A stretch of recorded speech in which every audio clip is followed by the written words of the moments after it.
Good morning, everyone! Good morning, everyone. Here we are, another day, another video. Another cat. Another cat. Here we are. Here we are. What's new? Nothing. Not much. No. You got a quiz tonight? I do have a quiz tonight. It's the AC's quiz tonight with my family and friends. Any questions that you can just throw out now? Test the audience in the morning. Get the brains going. What movie do William S.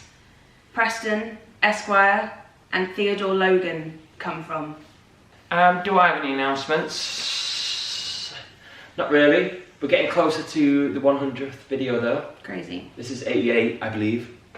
So 88 miles per hour. 88 miles per hour. That's also a question tonight. Another 80s question then. What film's that from? So we need to get ready for the 100th video. We need to do something special. Yeah, like I said, we might get the old mimosas out. Samosas, yeah. Or samosas, depending where you're from. We'll get a dog. And we'll get a big dog, and they'll be right here, and I'll call him Bongo. You're obsessed with calling a dog Bongo. I just think it's a silly name for a It dog. is a silly name. I always had like an idea of getting a really small dog, but calling it like Titan. Yeah. Or like... Hercules. Yeah, Hercules. And then go, Hercules, in the park, and I was like, oh god, you know, they all grab the dogs or the children. And this little pug comes around the corner like... I think it's really funny. Again guys, thanks for the emails. Another busy day with emails. I've actually worked out how to turn off like the buzzing sound now. Oh, that's good. So I don't get the old buzz. They deliver quietly, which is good for me. Just because as well, because if I leave my phone on overnight, for all the people that watch it around the world, they're emailing at like 3 AM here, like going, do this idea, and I'll see my phone buzzes. But I've worked it out now, I've had to turn it off, so keep emailing, doesn't matter where you live. So, this little question is from a girl called Charlotte Malloy, or Charlie as she likes to be called, and it's about audience reactions. Okay. She said, just wondering if an audience reaction, e.g. crying, gasping, laughing, are ever distracting while you're performing. So that's a good question. I think also, I want to expand on that, about being distracted by audience members. Sometimes it's funny because if someone's got a funny laugh in the audience, and everyone clocks onto it, it's really funny. Because everyone like, God, that is amazing. That person's like having the best time, but has the funniest laugh ever. And it's also funny when they laugh on their own, and then the audience hear that laugh as well. And then laugh at their laugh. Yeah, everyone laughs at that one person, but in a nice way, obviously. I think when it's like natural, like when it's like a funny moment and everyone laughs, and if they find it like extremely funny and the laugh goes on for longer, like that's just a natural part of the show. Or people like crying or gasping. Like one of my favourite one that happened was Little Fall of Rain. I died, and you could always hear if you like, and this one person just went no. Aww. From the stalls. It was really sweet, really sweet. The best one I ever had was recently in High Fidelity. This woman who was in, her laugh was so funny. It was a funny laugh anyway, but if she laughed too much, she started to cough. It's like a thing she had. And I know this because she was the parent of our like ASM, the assistant stage manager. It's just before Laura enters, they have this like she has this like sex scene with Ian, but you only can hear it, and it's like, oh yeah, like really grotesque. And I'm like the boyfriend who's like been left, so I'm like pulling a frowny face while that's going on, because that's like in my imagination. Like what Laura's up to at the moment is having sex with a guy called Ian. So Heather's mum in the audience, no joke, was like, ha ha ha ha. I started coughing. I was like, oh my god. This is before I knew it was Heather's mum. I was like, someone's gonna die in the audience. Because they're laughing so much. I'm not even joking, it sounded like she was about to die. Oh my god.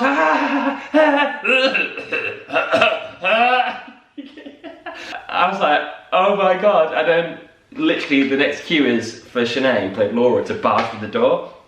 And I look upstage to Shanae, and she was looking at me with those eyes like, what was that? Going on? And I'm looking at Shanae like crying, like laughter. Oh, it was so funny. But yeah, that was so extreme. But apparently Heather said it was her mum, and if she laughs so much, she just starts coughing loads. Yeah. Oh, it was so funny. What's interesting in the show is that people, like the audience, don't think that we can't see him. Yeah. You think as soon as the lights go down, you become invisible. Like there's so many like, especially on the front row, there's so many like front row stories. Oh man, yeah, the front row stories. I've had people like eating like wasabi, on the Oh yeah, we had someone bring in their own pizza. At Les Mis, they'd gone to Pizza Express round the corner, like there's one in Soho, and they brought their pizza with them. As soon as the show started, just cracking out the slices, and we were like, this is mad. We've had people like touching each other on the front row as well. Oh god. Like making out and getting a little bit too frisky, and we're all like, we literally can see you. Yeah. And your penis. Yeah. Have you ever had like people like treat the theatre like it's like the front room? Like, because we had one guy behind the MD take off his shoes, so he had socks, and like most theatres in the pit have like a brass rail or like some sort of rail to stop you jumping in the pit, basically. Had his feet up. So if you looked on the camera where we see the musical director, like 2 feet, he had like bunny ears, like these feet behind him, and he didn't know for ages. He's like playing, obviously like conducting. Yeah. His name was Ron, and we're like giving him like the eyes. Yeah. Going, look behind you. And he was like, and as soon as he saw it, he was like absolutely fuming. He was like, as if someone's got their socks literally behind his head. I think it might have been Chitty. So it was Andrew Hilton. He was our MD for Chitty and part of Adams, and I think it was Chitty. But we were watching the monitor backstage before the show started, and we were pissing ourselves because it was like a big rail that had like a curtain on it, but it wasn't like solid. So it was like the rail was solid at the top, but then it had a curtain hanging down behind him. And someone had taken their shoes off, but they were barefoot, so they obviously had like high heels on or sandals or something. And their feet were next to him underneath the rails, and we were waiting for him to realise. And it was hilarious when I think someone called him. I think ASM called him. And was like, yeah, just look to your right. And he was like, oh god, it was just these 2 bare feet next to him through the curtain. Yeah, I don't know if it's ever right to take your shoes off in a theatre. Like, if you don't have to, I mean. No. We had someone front row at the other palace as well, and the other palace is literally like as close as we are. Like, they are so close. And he was sat on the far stage right seat and was picking his feet. Like, was ignoring the show and had his foot up in his lap and was like picking his toenails. And we were like, this is really odd. But people do bring in like loads of food. Like, we had a story once where we had like a review online, like a TripAdvisor, and the producers got wind of it, and the show got like 1 star, and the venue was like mugged off because someone brought in a Big Mac and was eating it. So, and the people next to him were like, that's not right. And then the company manager called us to the stage and was like, you know, did you see anything? You know, did you see this happen? Because we don't know if it's real or not, you know. And we were like, if someone, I think it actually was someone on the front row. He said like someone, and we were like, if someone was eating a Big Mac on the front row, we would have been talking about it. Yeah. 100%, because we see everyone. Like, at least about 4 or 5 rows back, you can see pretty much everything in any theatre. So if you're on the front row, you would have known. Yeah. So I think it was like not real, but yeah. I sat next to someone eating sushi once. I went to see Les Mis a couple years before I was in it. I feel like it was John Robbins actually playing Marius. What, eating sushi? Yeah, it was John Robbins eating sushi. No, I think it was John Robbins playing Marius. Yeah. And she was like maybe the world's worst audience member anyway, because the show started and her phone rang and she picked it up and had a full conversation for pretty much the whole of the prologue. And then as soon as she put her phone down, she had like one of those massive handbags. She was rummaging around in it, found an extra charger for her phone, had all these wires on her lap, and then brought out a little box of sushi. And opened it. Do you ever find because not just like laughter, but Charlotte said about crying as well. Yeah. Has that ever distracted you? No, I don't think so. Crying, no. Yeah. I read a tweet a while back, and it's by the guy playing Evan Hansen, Sam Tutty. Yeah. Sam, yeah. And he tweeted something about he was doing like one of his emotional scenes, which of many he does, and he caught eyes with the girl like a couple of rows back, and she was crying, and then he saw her crying, and it made him more emotional. Yeah. And I think that's true. Like, I've been in positions like, especially in High Fidelity, where I'd like convey certain emotions and get emotional about like just, you know, certain bits of the show.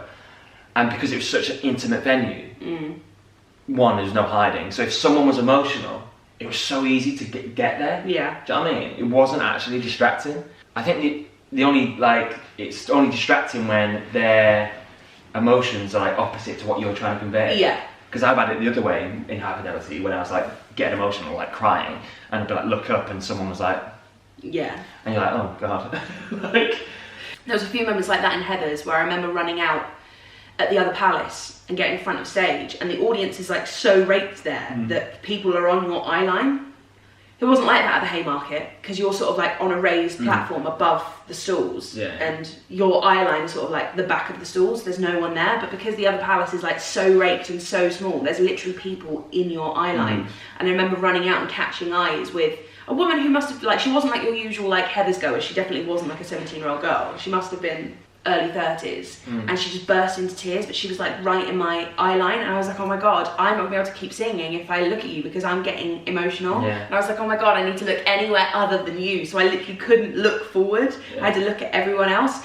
But also I Say No was like that, because I used to have to run to the front of the stage on stage left, and I'd have people like in the front row like looking up at me, and I could never look down because they'd always be crying. They'd always be like emotional. I remember though, there was this one woman who, she was awesome. I think she must have been like third row, and she was like so emotional about I Say No, like almost like distraught. You could see the tears like pouring down her face, and I sang the end of it, which is like punctuated by a no. So I was like, I say no, no, boom, and it ends, and she stood up and went, yes! It was so good. Like when you're so overcome with emotion that you just can't like contain it anymore. That's where she was. Have you ever had like any been in shows where there's been a doctor called, or like someone's like passed out, or anything like that? That's really scary, isn't it? Really scary.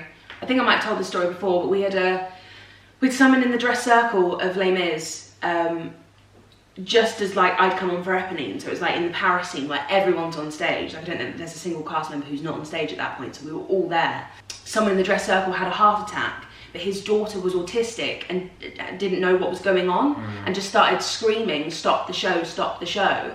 And it took them 7 minutes to figure out what was going on and to bring the curtain down. So for 7 minutes we had lights flashing in the auditorium, like his daughter screaming because her dad had a heart attack, everyone else like starting to join in with like, please can someone do something, stop the show. And when you're on stage and you don't know what's happened, it's like, has someone got a gun? Has someone brought a bomb in? Has someone like beating someone up? Is someone just drunk and Larry? You don't know. So I remember my heart going, and I remember our Gavroche getting really upset. Yeah, I can imagine. Because he didn't know what was going on. But we had to stop the show for about 20 minutes whilst they resuscitated this guy in the dress circle bar. He's 5 and he was fine, and we all sent him like a big card. Really, that's really scary when stuff like that happens. The worst one I ever had was again in Mormon, and I don't actually know what happened to the woman, but I think I've got a feeling she might have been drunk. Right. I got a feeling, because it was never confirmed. We were doing Turn It Off, which was like the worst number to sing when someone's like having problems in the auditorium, and they were in the middle. And I remember this man like picking her up, and she had like under the arms, so she was like that, and because there's no like split in the centre aisle, you've got an either or, and he was literally like dragging her like out like this. God. And what the worst thing was is we were doing it during the blackout thing, so we'd be like, you know, tap in, and we'll see the man dragging her out, and we're like, oh my god, like turn it off, like that sort of stuff, which is really like not appropriate. And it'd be blackout, and we'd be like, oh my god, like is that woman alright? Then the lights come up, and she'd be like further away. Oh my god. And we were like trying to sing this song about like turn off your feelings and stuff, and she just dragged her out. But I got a feeling it can't have been anything serious, because he was pretty calm. You know, if it was something really serious, I think he would have been like, help me. Calling people, But he was just like, I don't know if she just had too much to drink. Maybe. I remember there was a show stop. I went to see The Bodyguard, and there was a show stop right before, like near the end, when she sings, and it was drunk people. It was these people in their stalls who decided to start yelling at each other and having like a massive brawl. They needed a bodyguard. They did need a bodyguard, but it was just really like, that's when audience reactions or audience etiquette kind of just goes completely out the window, because they were literally like, we could hear them yelling, and you could see everyone in the dress circle where we were like leaning down trying to see what was going on. And just before that number, the curtain came down, and all the lights went up, and everyone was literally just watching like a different show. They were watching these people being chucked out. They were screaming at each other, swearing at each other. God knows what had actually happened. But they were obviously all very, very drunk. Yeah, drunk audience members. That happened in Kilworth at Cats. Oh, really? Yeah, because it's dangerous. Because it's like, people make a day of it. Yeah. It's like a really nice like ground, so people go there with the picnics and the rosé wines or whatever, summer day, and if they drink too much, go and you get a bit woozy and go, let's go and watch a show. And it was just before the Jellicle Ball, and I'm like stage left, like sort of looking up stage towards Old Deuteronomy and Monkey Strap and all. They're about to do something, and one by one I can see people just not looking at Monkey Strap, but going like looking in the audience at one place. I'm like thinking, what's everyone looking at? And I just turn around, and this woman's just like really what you call it, like she's on a ship. Yeah. But there's like pink. She's wearing all white, but she's covered in pink. So she was sick, but people saw it. She was just like all over herself, and had to like carry her out. No. But we didn't show stop. Did we show stop? I don't think we show stopped. I think someone just helped her out and carried her out, and we were like doing Jellicle Cats come out tonight. Like, seeing this like woman get carried out again. Oh no. And I think she watched most of the show because it's like sort of like open air, so you can sort of see, if you're on a park bench quite far away, you can sort of still see the show. Yeah. I think she was over there with her husband, drinking water, like watching the show, like full of like pink. Oh no. I know, she was sick everywhere. That's really sad. But that's dangerous, isn't it? Because that's why it happened, is because it's like a nice summer's day. Yeah. You're out with your mates. Oh yeah, I'll have another glass of rosé. I'll have another glass of rosé. Yeah, by the time you get to the show, you're absolutely flushed. Probably didn't have that much to eat. Yeah, she was sick everywhere. No. Heather's was a funny one, because Heather's has an audience and a very specific vibe that is different to any other like West End show. It's expected that people are going to be cheering and screaming and like being excitable. Which is like part of, that's just part of Heather's. That's what makes Heather's. But then there were times when it went a bit too far. Alright. In that we had people saying our lines before we said them. Yeah. It becomes Rocky Horror, doesn't it? It suddenly becomes a different show, So like with Heather's, you expect people to cheer at certain points, like when you say September 1st, 1989, Dear Diary, that when the lights come on, the bum, da-dum, dum, dum, people are gonna like cheer or clap or like do whatever. And well, fuck me gently with a chainsaw, that's gonna get a reaction. Like we had our beats where things were gonna get a cheer or a laugh or a scream or whatever, and it never failed. Like every night we got those cheers and those screams, and we knew our places. But then I remember being in at the end of Act 1 where Veronica's trying to get Ram and Kurt to strip and be naked so that her and JD can fake their deaths, but they end up actually dying. She says something, strip for me. And someone in the front row said it before I did. But literally, like, she was there, and it was at the other pallet, so she was literally like next to me, and she said it, and I remember because I was looking at Dom and Chris, and they both went and looked at this woman who said it first. I've experienced that as well through like Back to the Future. Yeah, oh god, yeah. Because that was mental. Like that was just, the first night especially was mental. But we didn't really do a long enough run to know if that would always happen. Yeah. Because for example, like, just before Johnny Be Good, he goes, just before he plays it, and everyone knows Johnny Be Good's about to happen. Yeah. We had a couple of times, play Johnny Be Good, or like something about Johnny Be Good, or, we had a couple of heckles. Yeah. We didn't know if that was going to be just a musical theatre audience, or it's just the mad fans, the crazy fanatics about Back to the Future. Like the first, like I've said this before, but like the first night of Back to the Future, I've never experienced anything like it. We had to hold, like, every main character was like a 30-second applause, and that is no like exaggeration as well. It's crazy. The actors were just stood there while everyone went, "Wah!" Like George McFly. Yeah, no. Yeah, as soon as like Hugh plays George, who is amazing by the way. So he's outrageous. I've never seen a performance like it. He's ridiculous. He is.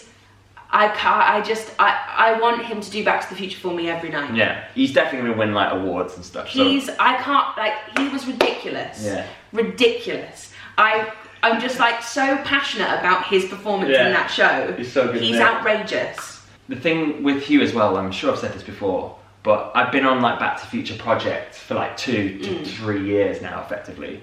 And the day one of him reading that script in 2018, I was like, he's amazing. And I probably came back to you and said, oh, the guy who's playing George is ridiculous. Like, he's so good. And like, even now, he's still amazing. Like, he's not got stale, he's always changing it up, and yeah, he's amazing. But yeah, so he would say his first line, now, Biff, like, and then literally about 30 seconds applause, and then Lorraine would come on, because it's like the family scene. Yeah. Another 30 seconds. It was crazy. But yeah, so we had a crazy sort of fanatic, like Heather's audience. Yeah. But it'd be interesting to see, like, you know, when it does come to the West End, if that will carry on throughout its run. Yeah, if that's just how it is at the beginning because everyone's excited. Yeah. Or, I think I can't see that not carrying on. And also you end up with people who come back time and time again who will know when those moments are, when it's like acceptable. They'll figure out those moments and then they will instigate those moments later on down the line. Yeah. It is fun to be a part of though, like shows like that. Like when they're so on your side straight away. Yeah. For example, our sort of September for us, whatever. Our sort of equivalent would be ba ba ba ba ba ba ba ba ba, the overture. Yeah. And if they're like rah, and as soon as Ollie came out as Marty, like dark, like, and if they're like rah, like cheering, we're like right, we're gonna have a good show here. Yeah, this is gonna be a great show. This is gonna be really good. Because the actors feed off of that so much. Yeah, they do. Like the beginning of the concert of Les Mis as well.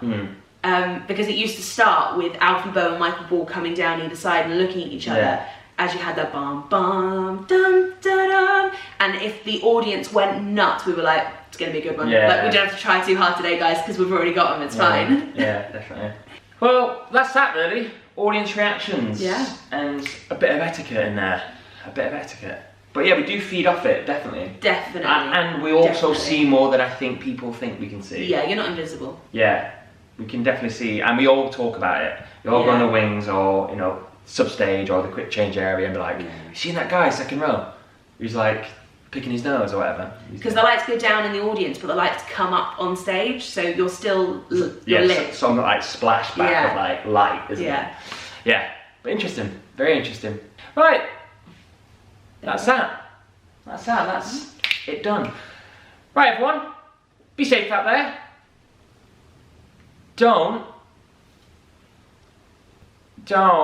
put your feet up behind the MD. Don't put your feet up behind the MD.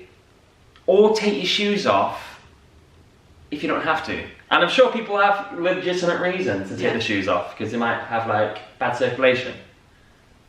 But if you go wearing trainers with no socks and then you get your like stinky You just want to put your feet up. Yeah, you get your stinky Pete's out. It's a bit like, come on. Yeah? Stinky Pete's. Stinky Pete's. Stinky Pete's. Right. Bye everyone. Bye.